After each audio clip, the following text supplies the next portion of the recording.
Hi, I am Chad Anderson of Filmmaker U, filling in for Gordon Burkell. At Filmmaker U, we create courses for film professionals to deepen and diversify their skill set.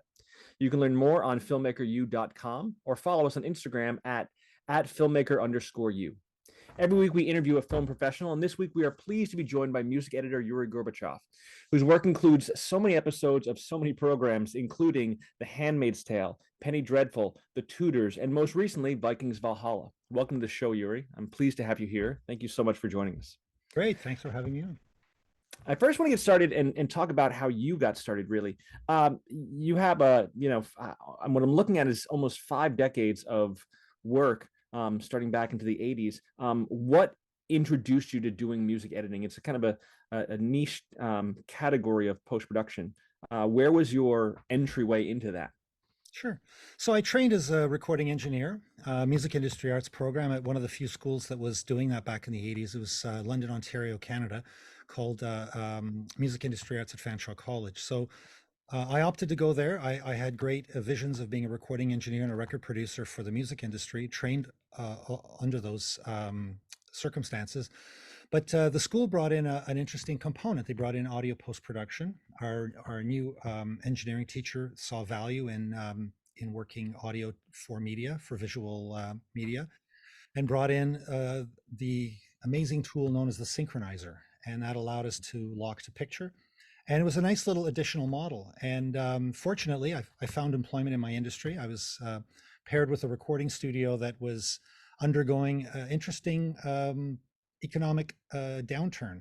And so they saved themselves from being a record recording studio and took on a nice little show called The Littlest Hobo, and then took on some IMAX. And next thing you know, they lined up with some really, really great audio posts. So as a recording engineer, I felt that the skill set was fine, setting up microphones, recording music, editing music.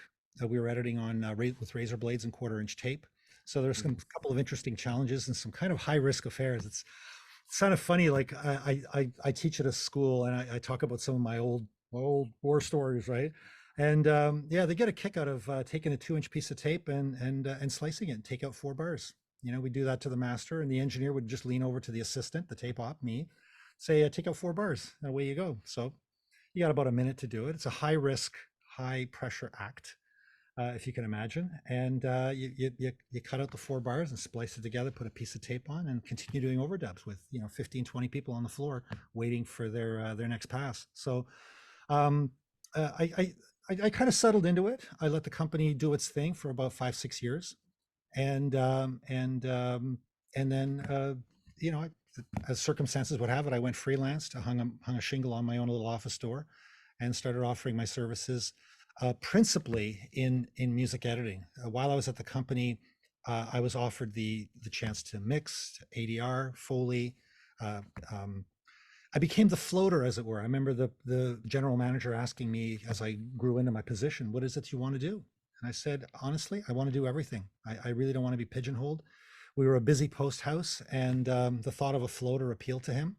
And next thing you know, we got people going on maternity leave, people being ill, going off on vacation, and I filled in for everyone from sound effects editing to ADR. And I really appreciated that. I think I really appreciate it when I went into business for myself to have all those hats on a shelf ready to put on and jump into any particular role. So that serviced my company until I was able to incorporate, get into the golden age of television, which was around the year 2000. And suddenly things like Queer as Folk came along, 5 seasons, Soul Food, 4 seasons, television series, feature films, a lot of IMAX films. And it was like, well, what do you need done? Oh, we need a supervising sound editor.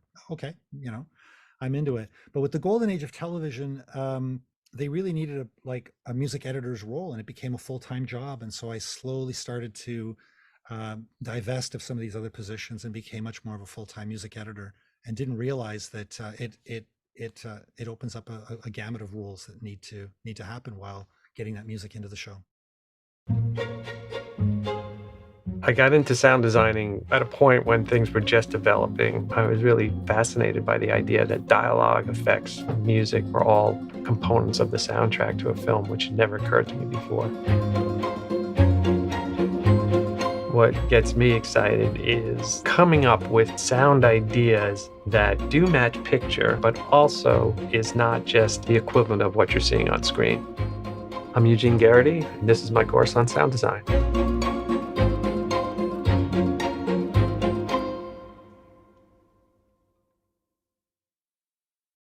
I do remember when I was in college that we would tape the open reel tape with the little blue tape, and my professor would count the bubbles on the tape to see if it was smooth against the surface of the videotape, and he would take points off for if there was too many bubbles on the tape. What a time. In that, I think it's interesting because there are so many different facets. As a college professor myself, I'm often telling students, I have students who come in who want to get involved making albums. They want to get into recording. They want to get music recording because they want to produce albums, and that's their singular vision. But there's such a wide array of different professions you can have, and you've had many of them, whether it be music editing or sound recording or ADR or Foley or those kind of works. There's so many different places that you can go.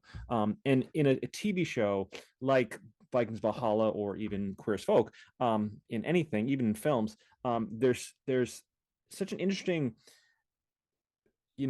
deviation or ideas of who's doing what job when. And it's very confusing to me often about the workflow. So if we start with you'll get material when, and then you'll send it off to who? Is it dialogue editors before you, or music engineers before you, or recording before you, or where do you fit into the mix of that whole workflow of that process? Because sometimes you get temp stuff and it goes back and forth and that kind of thing. Can you explain that in some way? Yeah, absolutely. So the short answer of what a music editor does is we take all the music in sync and deliver it to the dubbing stage. That's pretty much the short answer. The longer answer is that there's basically a front end to the music editing component and then a back end, with the middle being when the music is actually being scored. So the front end really starts with temp music, and I can tell you a couple of stories where I was hired maybe 4 months before the composer was even hired, and I'm helping the picture editor with temporary music. Picture editors, as you know, love to cut images that have their own rhythm. And so before they slug a piece of music in and cut to it, they want to see if those rhythms establish themselves, and then they'll select a piece of music to reinforce it, and then they can do their own temp scoring. Often it gets a little overwhelming, and if they've got a deadline to make, if there's a test screening, they'll bring someone like myself on board, and I'll be happy to comb through soundtracks of all the current movies, just that lovely millions of dollars of live score, the London Philharmonic and Abbey Road, and these famous composers. You just grab their music and use it as a texture, right? Kind of like going through a catalog. You want to buy a blue sofa. Well, here are all the blue sofas. What do you like? What do you not like about them? So temp music as a model, I think, is a very important role to do, and I'm happy to fulfill that role and to help get the project through a test screening. And then even if they're considering 2 or 3 composers for the role, I'll go and get their music and I'll start slugging that in. So temp music is a big component, and it's very much a front end component, but it has its own little life, right? At some point, legally, temp music has to be discarded, and then we have mechanisms to deal with that, and that includes temp love, temp hate, right? We can talk about that. It's always been a bit of a controversial thing in feature film music editing as well as TV.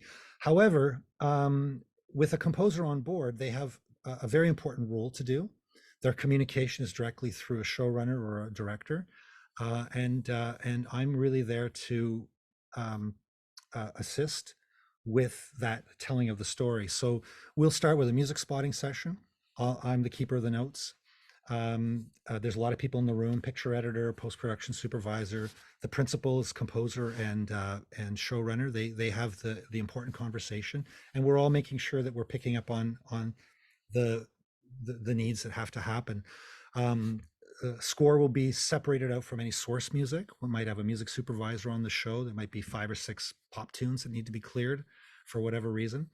In the case of Vikings, we had these, we called them Scandi bands, right? So Scandinavian rock bands that had some Viking overtones in their music, and so we would scope those out, have a music supervisor be in touch with them to possibly license the music. And so the composer had their role.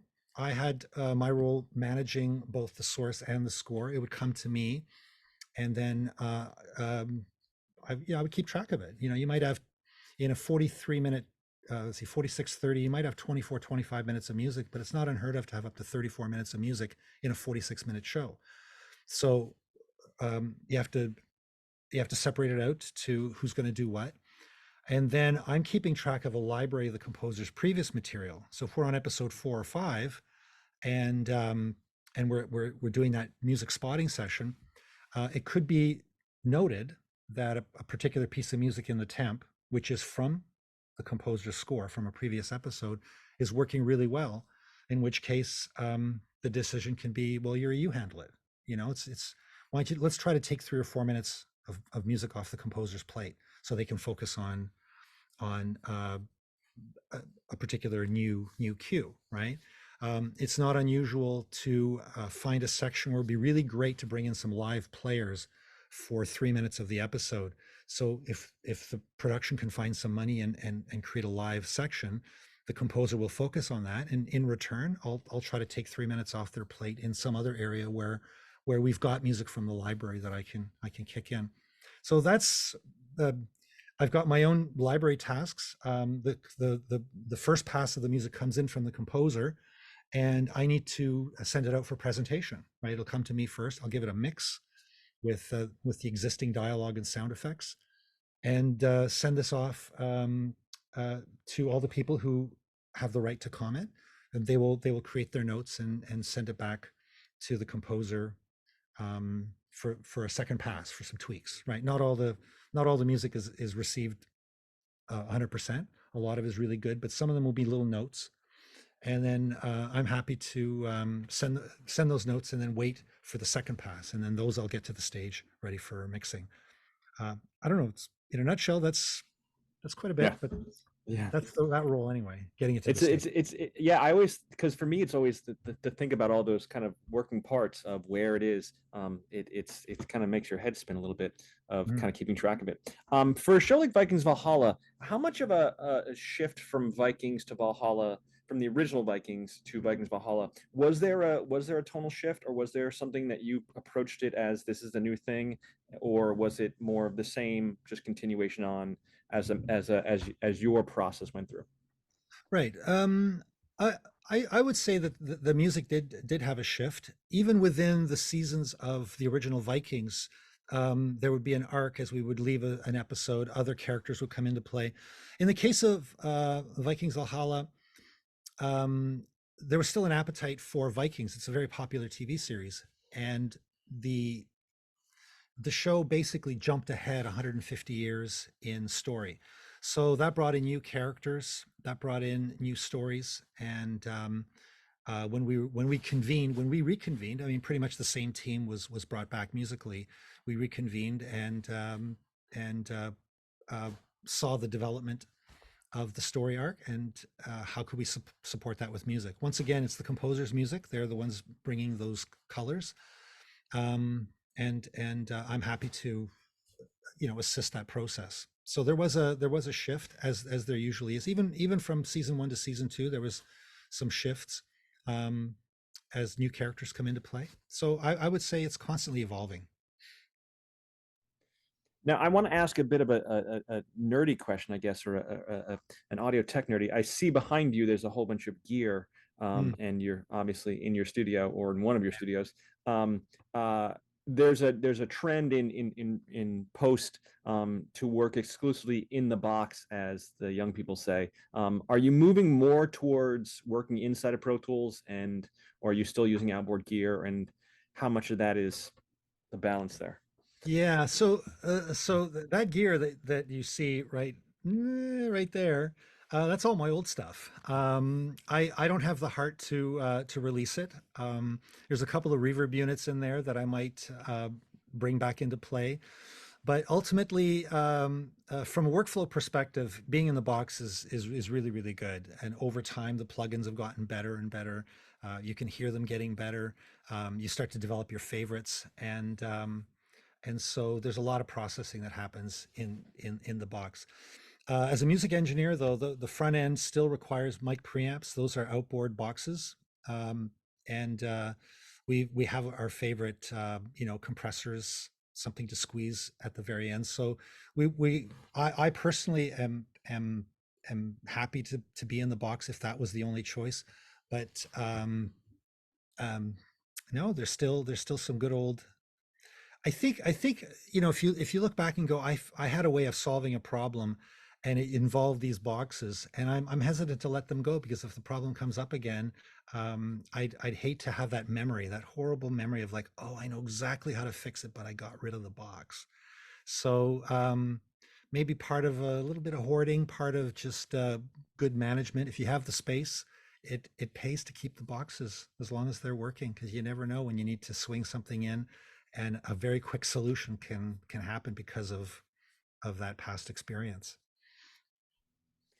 On a show like Vikings Valhalla, I've noticed that, and to think about it from a music editor standpoint, um, or any show, I guess, really, is there's moments where, it's dialogue centric and you don't need music. I know for myself, I'm usually more aggressive with, oh, let's put music in here, let's put music in here, let's put music in here, and then I have to dial myself back and be like, no, let's just let this live on its own without some kind of thematic music to put in there.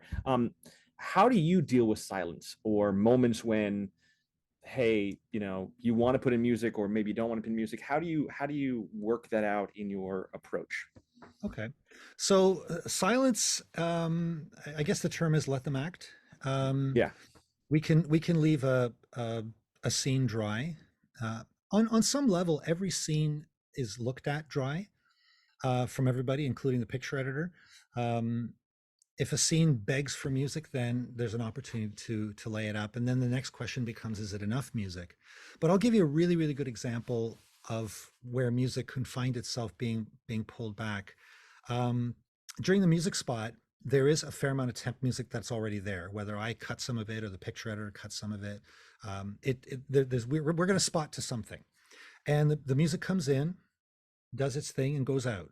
And then the next one comes in, goes out. We break them all as cues, and we make the notes. Now, at that instant in time, the decisions are made to put in music. If you're at all hesitant about whether a scene needs music, it's easier to put it in, because it's always easier to get rid of it later than it is to wish we had something later, if you know what I mean. And we'll go ahead and write the music. But here's where it happens. We fast forward a number of weeks later, we're on the stage, we review the the the mix. The re-recording mixes have been at it for a bit. What do we now have? We've got finished dialogue, crisp sync sound that's been meticulously crafted by the dialogue editors. We've got foley that we never had before. We've got a beautiful Atmos track, and all, especially in Vikings, the battle scenes, all the zinging of the blades and everything. The show looks and sounds amazing at this point. And that that fresh run through of a mixed show, you're like, whoa, you know what? There's a little too much music here. And I think it's not that it's a safety mechanism.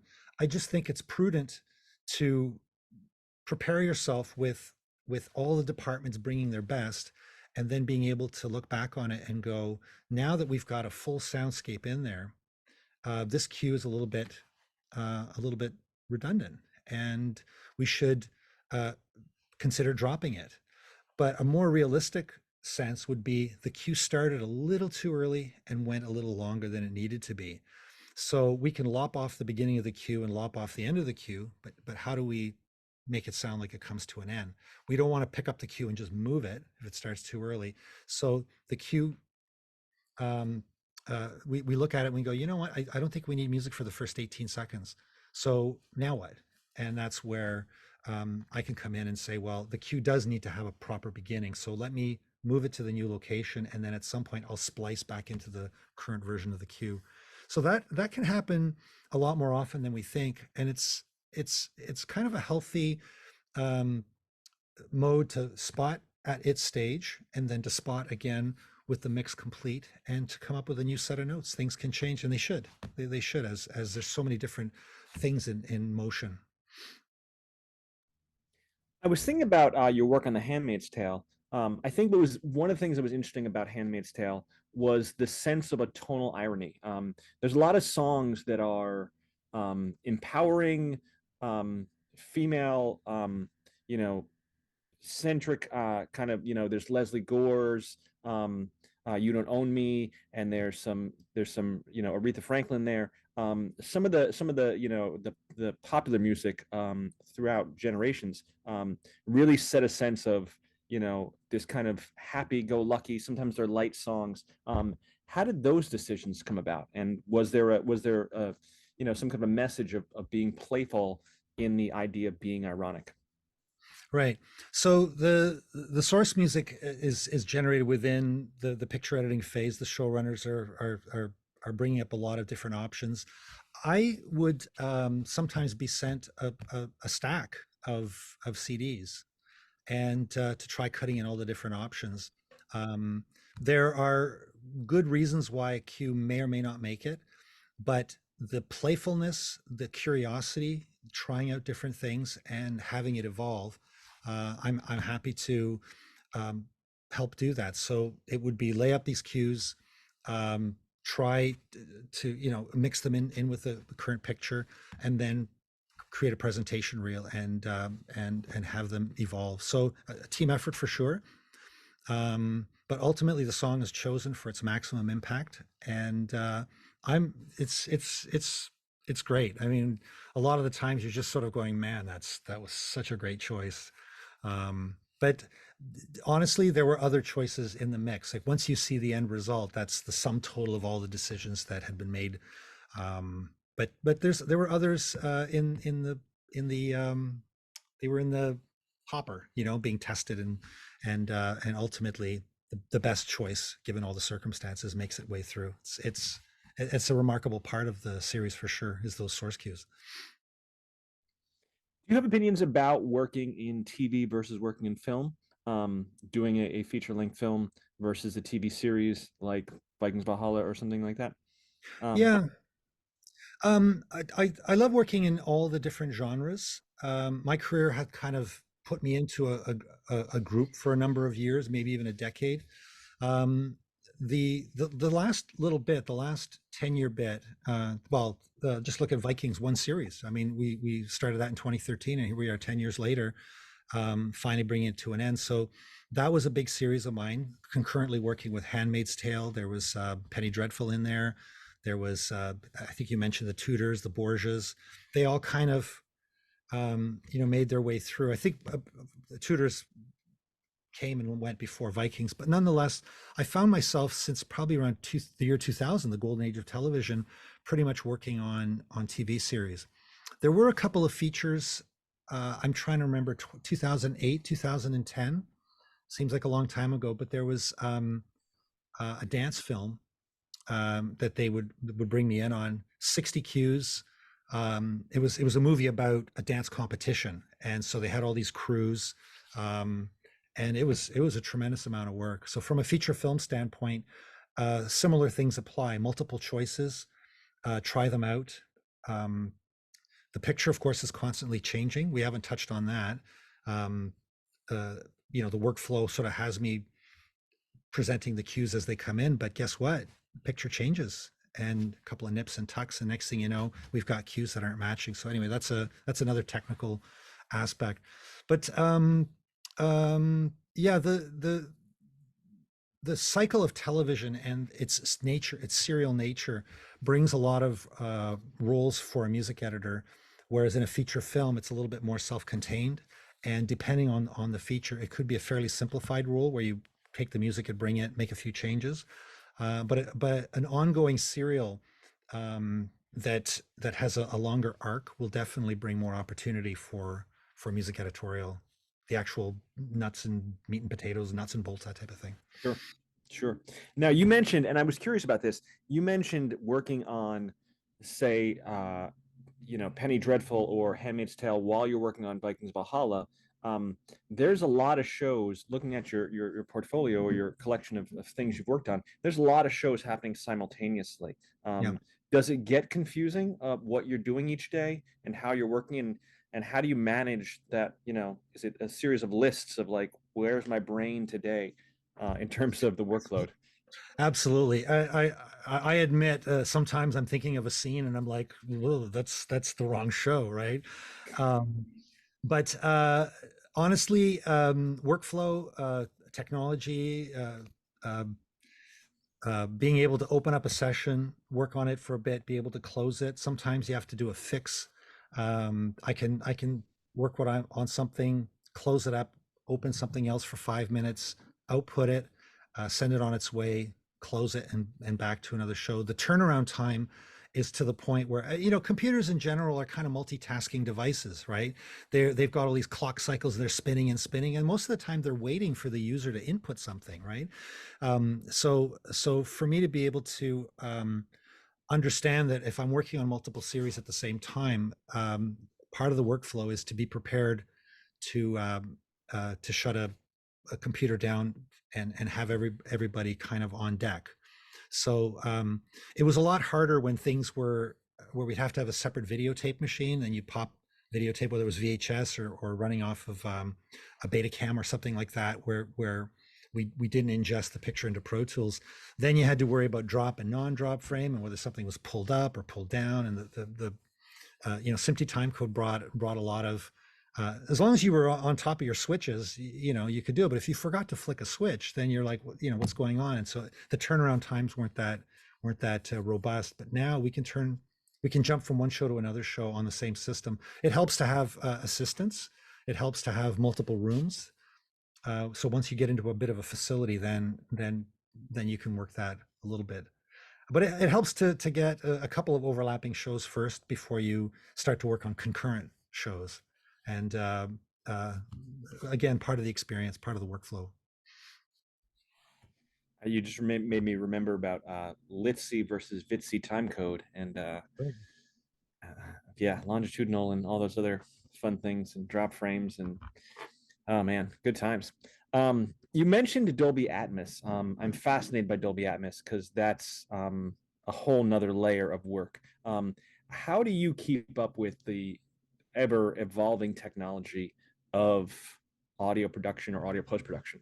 How do you keep current? It's part of the job, right?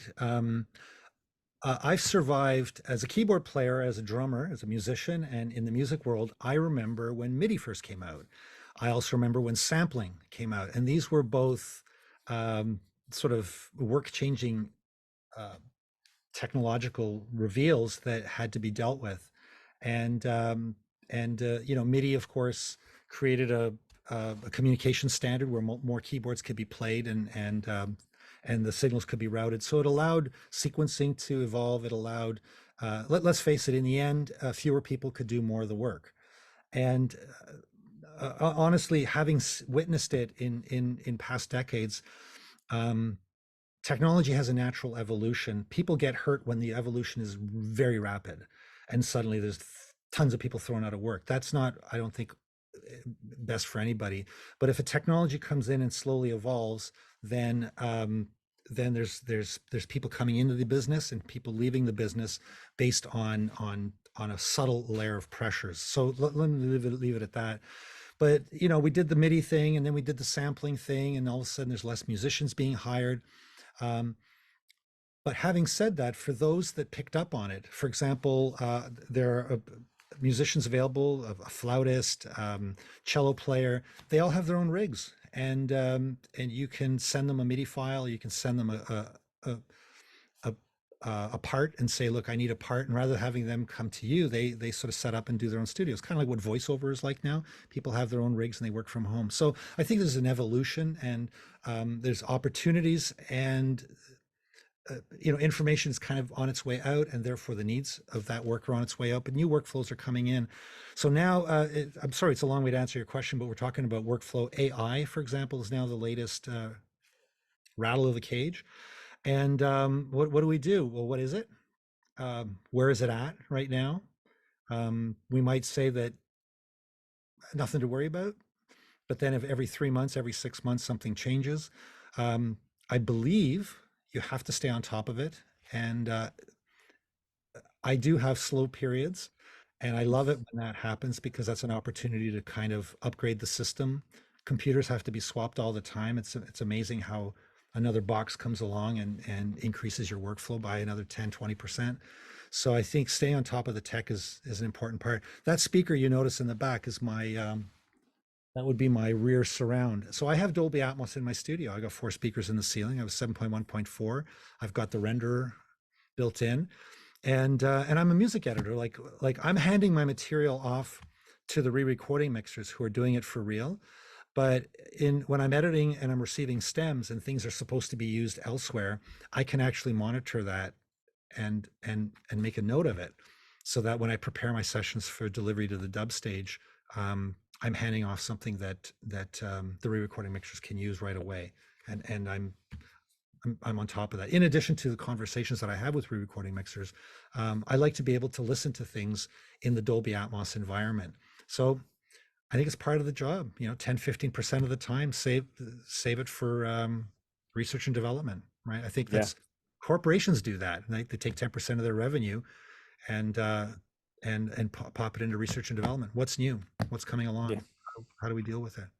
Yeah, I think it's you talk about being a teacher and a college professor.